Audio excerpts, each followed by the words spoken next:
ஏதோ ஒரு நாட்டில இருந்து நம்மளுடைய தமிழ் மண்ணுக்கு வந்த ஒரு மதம் தான் கிறிஸ்தவ மதம். இயேசு கிறிஸ்து பேசின மொழி அப்படிங்கிறது அராமிக். ஆனா தமிழ்நாட்டில் இருக்கிற எல்லா தேவாலயங்கள்லயுமே இன்னைக்கு வழிபாட்டு முறைகள் எல்லாமே தமிழ்ல, தூய தமிழ்ல தான் இருந்துட்டு இருக்குது. எல்லா மத நூல்களுமே தூய தமிழ்ல தான் இருக்குது. சில வருடங்களுக்கு முன்னாடி கூட கிறிஸ்தவ மத நூலாகிய பைபிள்லயும் வடமொழி சொற்கள் நிறைய கலந்திருந்தது. வழிபாட்டு முறையில கூட நிறைய வடமொழி சொற்கள் இருந்தது.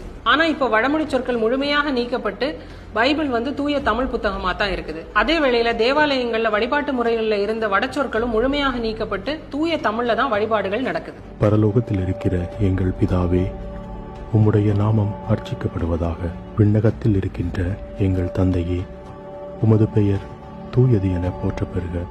ஜெருசலேம்ல பெத்லகேம் ஒரு நகரத்துல இறைமகன் இயேசு பிறக்கிறார். இயேசு கிறிஸ்து இயேசு பிறக்கிறார்.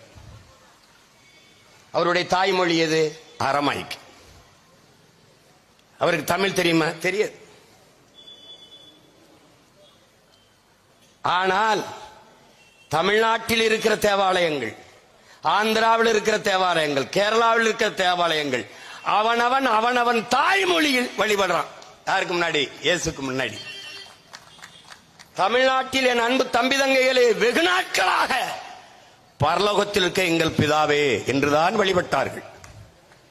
பிதா சுதன் பரிசுத்தாவின் பெயராலே ஆமேன் என்றுதான் வழிபட்டார்கள். என்னரும் இளவர்கள், தமிழ் தாயின் இளைய புதல்வர்கள், இளங்குருமார்கள் வந்தார்கள்.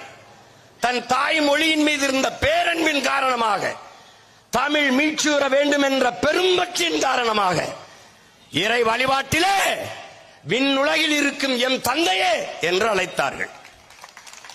பிதா சுதன் பரிசுத்தாவி என்கிற அந்த சொற்களை, வடமொழி சொற்களை தகர்த்து தந்தை மகன் தூய ஆவி என்று வழிபடுகிறார்கள்.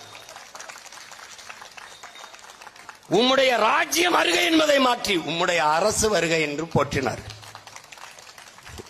இயேசுக்கு புரியுது என்னரும் தமிழ்.